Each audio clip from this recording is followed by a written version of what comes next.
Hello and welcome to another exciting LEGO build and review. Today I've got the LEGO Star Wars Porg. It's a bird. It's a Porg. They're a bit like puffins. They're made that way so that the island they filmed them on, they wouldn't have to edit out the puffins or birds that are already there. The back has a back view. That's nice. According to this, like a bin, if you step on its tail, its mouth will open. But actually, most animals will do that. Now that I think about it, actually, that's advice, isn't it? If you've got a dog that's like clamped down, I think is it pit bulls that do this? They'll clamp down with their teeth on things. The only way to get them to release is to up the bum. That's a bit of learning for you there, isn't it? Just flopped out like a turd, didn't it? That was nice. Anything else here? It's a very plain box. There's really nothing on it. What's weird is that the Porg is like the only thing, and the rest, like all the background stuff, is just the island. I feel like that's abnormal for LEGO stuff. It's almost like this is part of a different branding. How many bags have we got? I'm going to say 5. And this sticker, this is actually quite annoying. So this is one of those stickers that you get that goes on a little nameplate. It's been bent like in the most annoying of fashion. Not enough to actually damage it, but enough that I suspect the adhesive on the top 5mm of the sticker will come off, leading to it being slightly peeled the whole time. It's almost enough to make me order another sticker. I would presume that if I told LEGO customer support that, they would send me one for free and it would all be fine, because I'm told they're really good about that sort of thing, though you do have to pretend to be a child. Okay, I'm going to make a really dumb proclamation here, and this will be... I've got nothing to compare this to, but I'm pretty sure this is a factor. This book is in the wrong aspect ratio. That is to say that it's too square. LEGO instructions should be longer this way and narrower that way, like a cricket bat. But this one is more square than usual. That's not really a complaint, it's the most odd observation. And it might not even be true, because I'm not basing it on any facts whatsoever. Wow, this actually looks like a weirdly complicated build, considering it's just a lump of bird. Quite looking forward to this, actually. So, yep, join me in a minute once I've finished building this. And at the back here, there's always exciting stuff at the back of this. I see adverts of other LEGO stuff, except it's from...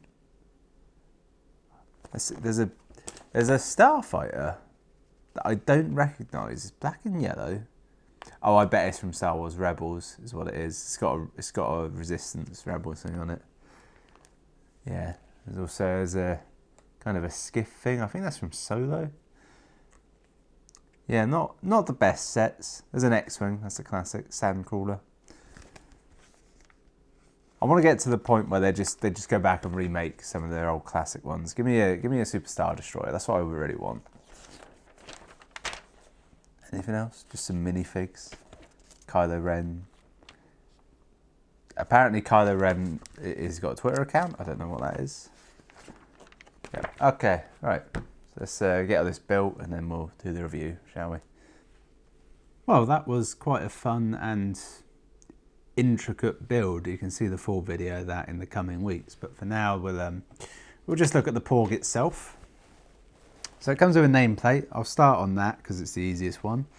Home planet, Ahch-To. I don't remember the name of the planet, so I'm guessing that's correct. Habitat, coastal cliffs. Attributes, webbed feet, which they've had a go at on here. Waterproof feathers. These feathers are waterproof because it's plastic. Natural curiosity. Is that an attribute? No, probably. Diet, small fish. Colour varieties. Grey, white, brown and orange. Which, the way it says that, it kind of implies that some of them are grey, some are white, some are brown, some are orange. But I think what it actually means is all 4 of these colours are present in varying quantities, in the same way that sometimes German Shepherds can be entirely black, sometimes they're black and grey, and sort of the kind of brown, or in different patterns therein. That would be my assumption there. I don't know why I immediately went to German Shepherds and not literally any other bird. Pigeons, for example.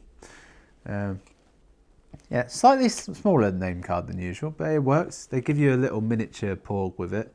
I really like the miniature Porg because it's got such a depressed face. It's like, this is my life. Right, so let's have a look at it.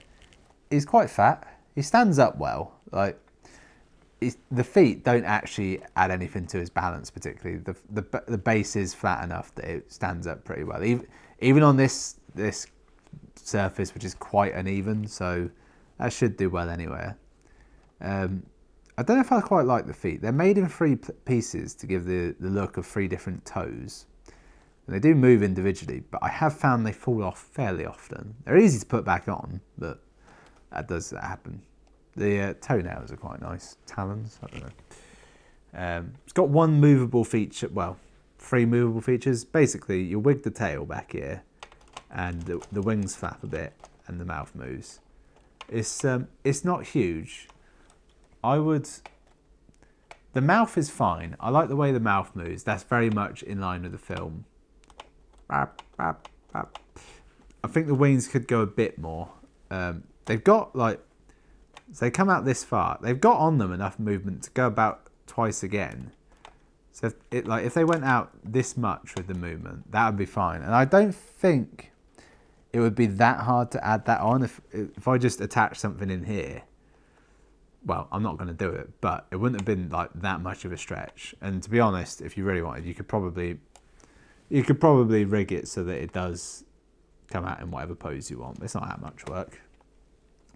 And so the actual detailing on the thing is pretty good. I mean, it's quite hard to make a bird in Lego, just because there's a lot of feathers, and like that's hard to do compared to nearly any other animal. Because if you don't at least half attempt to make them look like feathers, you don't know it's a bird. It's just a fat lump. It could be a penguin.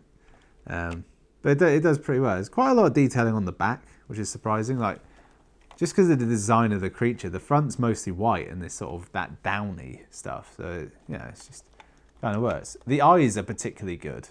They're really big and they're round, obviously, but you feel sorry for it as a creature, don't you? It's like, thinking back to when Chewie eats that one, it's like, dick move, Chewie. The fact that he probably picked it up, broke its neck, ripped all its skin off, and then cooked it in front of all of its friends. Really dark turn for that movie, now that I think about it. There's not really a lot else to say than that. It's a nice piece. I don't know what it costs. Is there a price on this box? It'd be up here if there was one. No. Now I'm going to assume price-wise, I wouldn't want to pay more than probably 30 quid for that. I'm trying to think. There was the BB-8 one, which I think that was up there like 70 quid, but that had a lot more going on. I feel like I can see it if I look this far. It was a little bit bigger. This one is quite small. It's a good enough size, but it's still quite small. Not really a lot you can do with it. It's not to any kind of scale with like anything, is it? You couldn't you couldn't chuck this in like with a Lego playset and have anything with it, because it's a big version of something. It's probably actually about life size. Actually, they're not much bigger than that, are they? They'd be about that big. It's got that going for it at least. So it's a nice enough little thing, but not really much you can do with it. Doesn't do that much. No minifigs with it, actually, at all, unless you count that one, but that's more of a microfig. I think that might... Is this the only set I've ever had with no minifigs? BB-8 might not have had any, but it's very rare, isn't it? They normally just... They could have thrown in just like a Yoda or a Chewie just to make ends meet. In fact, I've now realised I've got a Chewie here, and I feel like thematically it makes sense, doesn't it? That it's like suddenly Chewie's coming up against the giant Porg. Oh, I've made an error. I've made a mistake. I'll pop him on the head there. So that's the giant Porg. It's pretty nice actually. A fairly easy build. A lot of intricate stuff going on, but you can't really mess it up because nearly every piece you're adding is just decorative and like it's very minor steps to fix it. It's not like with the Falcon though. If you make an error, suddenly you've got to take out like a huge engine section. This is a bird of a different kind. That is a terrible joke, and I'm sorry I end the episode on that. Thanks for watching. I'll see you next time.